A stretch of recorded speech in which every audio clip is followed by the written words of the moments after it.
This is a CBS News special report. I'm Tony Dokoupil in New York. We're coming on the air with breaking news of an active shooter at Temple Israel in West Bloomfield, Michigan. We're talking about 40 minutes outside of Detroit, and police say schools and houses of worship nearby are now sheltering in place. Temple Israel is one of the largest Reform synagogues in the country. We don't have a lot of information, but just moments ago, the Oakland County Sheriff there spoke. Take a listen to what he said. On top of things, it appears it's still very, very early. Everything's preliminary. At least one individual came to the temple. Security saw him, engaged him in gunfire. The scene, we're not getting any active stimulus at the moment. We have everything here that we need, including, medics and tactical gear. We're looking to see if there's more than one person. We're still trying to figure that out. We're trying to get access to the video. At the moment, we just tell people that shelter in place for at least a mile area until we determine that there's no one else that maybe was on foot and fled the area, until we figure out exactly what's going on, number one. Number two, reunification will be at the JCC, the Jewish Center, and that's where parents will go to pick up their kids. It's going to be secured by law enforcement, so no fear there. If you have nothing to do with the situation, don't go there. Don't come to the area. It's active and it's busy, and we're still trying to figure it out. Guys, can you say anything about any potential casualties, anyone hurt? Nobody at the moment has been confirmed to be hurt, except potentially the shooter. Any ties potentially to terrorism with the president? That's still way early to talk about. We have no idea because we don't even know who the person is at the moment. Has that person been neutralized? We don't have that person in custody. So they're still on the run? It's a work in progress. So that's why we're sheltering in place until we figure it out. It's a big facility with a lot of land around it. Until that gets secured and everybody's comfortable that there's no active threat in that spot, stay away from it, shelter in place. We're told there's a daycare school. Are all those kids out? Yeah, everybody's been moved out of the school. We've got a ton of people here. As I said, West Bloomfield got on scene in a heartbeat. Everybody else came from everywhere. Actually, the chief and I have been communicating for almost 2 weeks. Every time I've gotten some intelligence from the national level, I've been sharing. We've been talking for 2 weeks about the potential, sadly, of this happening. So there was no lack of preparation. In addition, all Jewish facilities in the area are going to have a lot of extra presence around it until we figure this out. What about the school up the street? Is it safe over there? Pleasant Lake Elementary is right here? Well, again, we would tell everybody shelter in place. Okay. Was there any security at this temple, as you mentioned? Yes, there was. Okay. And they engaged the threat. So there was one person that approached the security guard and... That's still a work in progress. Okay, and then shots were fired? Shots were fired. There are reports that somebody crashed a vehicle into the building. Is that A vehicle was involved. Did it breach the building? We're going to get into more details when there's time for that, and the chief will lay out exactly, specifically what happened. But we just want everybody to kind of know what's happening as we get it. More will come to you. You've been listening to the Oakland County Sheriff there, a man named Michael Bouchard, walk people through what is known at this early hour about an active shooter situation at Temple Israel in West Bloomfield, about 40 minutes outside of Detroit. We've got a lot of information there, and I want to bring in our Justice correspondent, Scott McFarland, who's with me now, has been listening alongside. Scott, what stood out to you? One immediate concern, one broader concern. First of all, the sheriff, who's been there for decades, said that there's somebody suspected of opening fire at a Jewish facility. That person has not been caught, so they've had to boost their presence at other facilities, religious facilities throughout Oakland County, Michigan. So there is somebody being sought who potentially is targeting religious facilities. That's the immediate concern. The broader concern comes from FBI bulletins we've been reading over the last few weeks and months. They have been issuing warnings from the FBI and Department of Homeland Security about extra potential targeting of Jewish institutions across America. In just the recent months, They warned that foreign terrorist organizations may try to exploit narratives related to the conflict in the Middle East to inspire attacks in the United States by Americans. That warning has gone to local police and other federal officials nationwide. Also, in recent months, they've warned of increased bomb threats by malicious actors targeting Jewish facilities, community centers, schools, other religious institutions, all of that in recent months. And none of this is happening in a vacuum, Tony. It was in June in Boulder, Colorado, where several people at a pro-Israel gathering were attacked. And it was just months ago here in Washington, D.C., where 2 Israeli embassy staffers were shot and killed. The man responsible, according to the feds, is facing trial.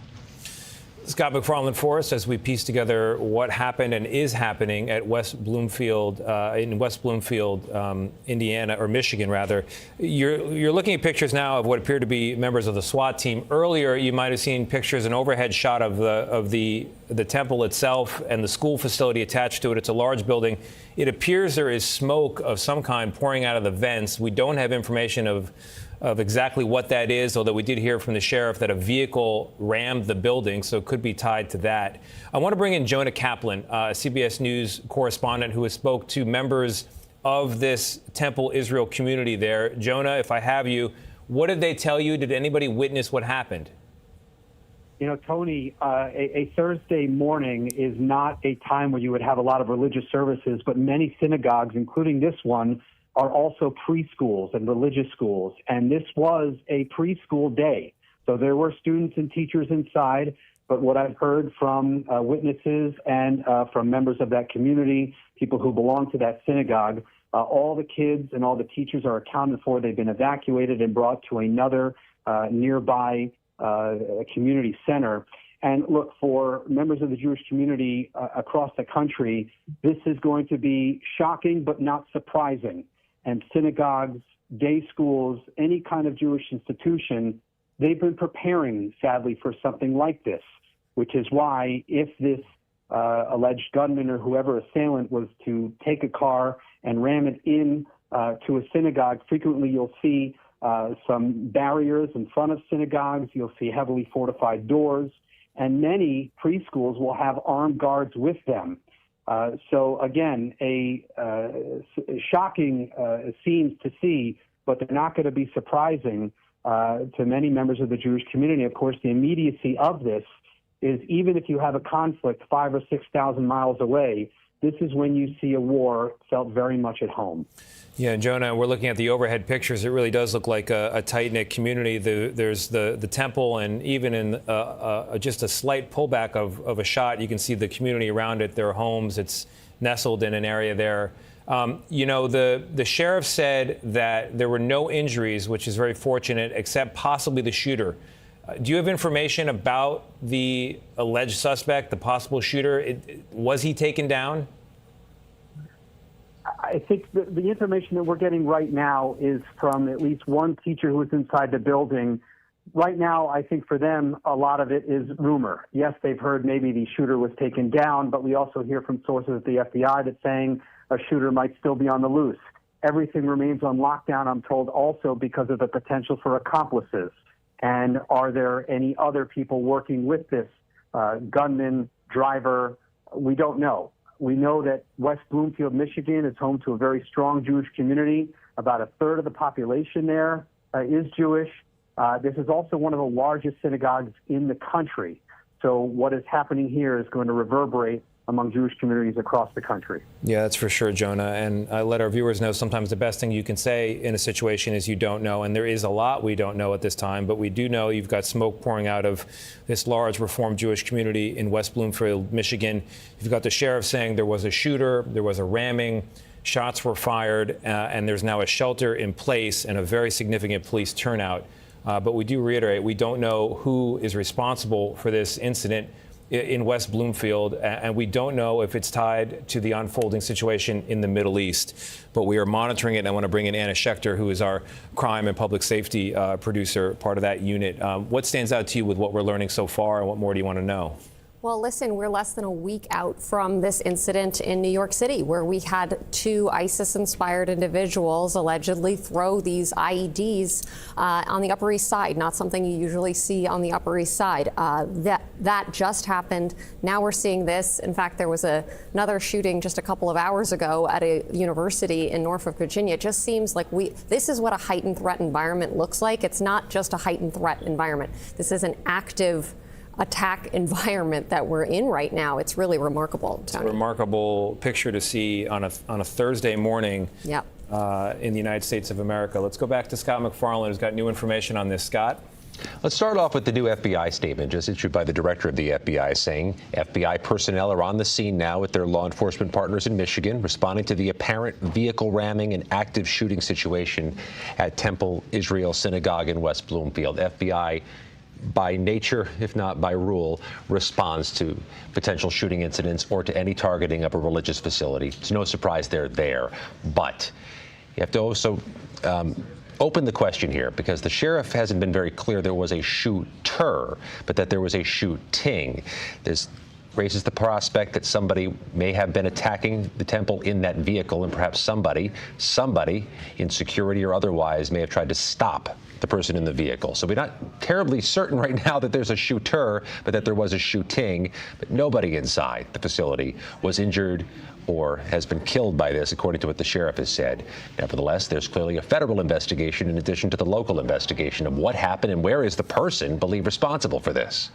Yeah, you see a school bus in the background. Scott, thank you very much for the pictures we're looking at. There's a reunification center. There were kids on site. There were teachers on site. We're told they've been taken off-site and are gathering. And as we look for new information here, we have a tweet from the governor of Michigan, Gretchen Whitmer, who says she's tracking these reports. She refers to the incident overall as heartbreaking. Michigan's Jewish community should be able to live and practice their faith in peace. Anti-Semitism and violence have no place in Michigan, and she is hoping for everyone's safety. Anna Schechter's still with me. Anna, you mentioned the broader context here. Yeah. So we had a shooting in Austin, and we had a man who had a history of mental health issues, but who was wearing an Iranian regime flag on his person at the time of an attack, a deadly attack in Austin. That was right after the launch of this war with Iran. And then several days later, you have this incident in New York City. Now this, less than a week later, you have apparently an attack on one of the largest synagogues in the country. So this is very concerning. And, you know, when I talk to counterterrorism officials, they are always combing through. Their main job is looking for red flags online, looking in Telegram, looking on all the social media platforms. But it's impossible to catch everything. And you've had people like, for example, this apparently a vehicle ramming attack, possibly a shooting. It's really hard to identify those lone wolves. And all of these have been lone wolf attacks. Yeah, and then there's a wider population of people who might have ill thoughts, but the population who take action is much smaller, fortunately. Michael Bouchard, the Oakland City Sheriff there, to your point, he was not surprised in that briefing he had with reporters. This was something that they had been concerned about for weeks, he was saying, leading up to this. I want to go back to Jonah Kaplan, who's joining us again by phone. Jonah, you have new information? Yeah, there's a message that's being sent to congregants of that synagogue that the lockdown is still in place, but an active shooter has been taken down. The lockdown is going to be in place until they know the shooter was working alone. Again, reiterating that all kids and all staff are accounted for. And again, the truck rammed into the front door, opened fire. And also it's possible that a security guard, an armed security guard at the synagogue, was the one who was able to take down the shooter. Of course, we're going to need confirmation from that from local authorities. But I think there's two stories here, Tony, and that is one, of course, the shooting, but second is the preparedness. What you're seeing here is the system working, that everyone in the building was accounted for, and if indeed the security guard was able to neutralize the assailant, well, then you're seeing, again, the preparedness of these Jewish institutions for these kind of threats. It's a surreal thing to think about, Jonah, as we look at pictures of kids' play equipment outside the entrance where there is smoke pouring and people leaving the building, sirens, flashing lights outside, and people in flak jackets walking in. But you're right, that security was in place for a reason, and it seems like on this day it was necessary. Joining us now is CBS News national security contributor Samantha Vinograd. Sam, what stands out to you? Well, Tony, I'll say it as a trained security professional, this is an emotional moment. As a mother, as an American, as a member of the Jewish community, it never gets easier seeing these images. And right now, what we are seeing is two lines of effort underway. We are seeing law enforcement officials neutralize the situation. We just heard an update from our colleague, Jonah Kaplan, and the communication does indicate that the active shooter has been neutralized, but the investigation is just starting. The investigation will look at who the active shooter was, whether the active shooter was in touch with other individuals. We want to make sure this threat stream is contained, and how, when, and why this individual mobilized to violence. That is all important to try to understand if there are other active threats to this community or others. Of course, the broader threat environment here is that there's a series of threats to the Jewish community, particularly after military operations in Iran. And finally, there are efforts to ensure that the congregants and their children are reunited as safely and quickly as possible. So all of that is unfolding now. All right, Sam, we also have a statement that just came in from Haley Stevens, congressperson who represents West Bloomfield, Michigan. To the Jewish American community in Michigan and beyond, we stand with you. She says, to recap, if you're just joining us, CBS News is monitoring a shooting at a synagogue in West Bloomfield, Michigan. At this time, no confirmed injuries. It's a concerning situation. Our coverage will continue on CBS News 24/7, your local news, and tonight with me on the CBS Evening News. This has been a CBS News Special Report. I'm Tony Dokoupil.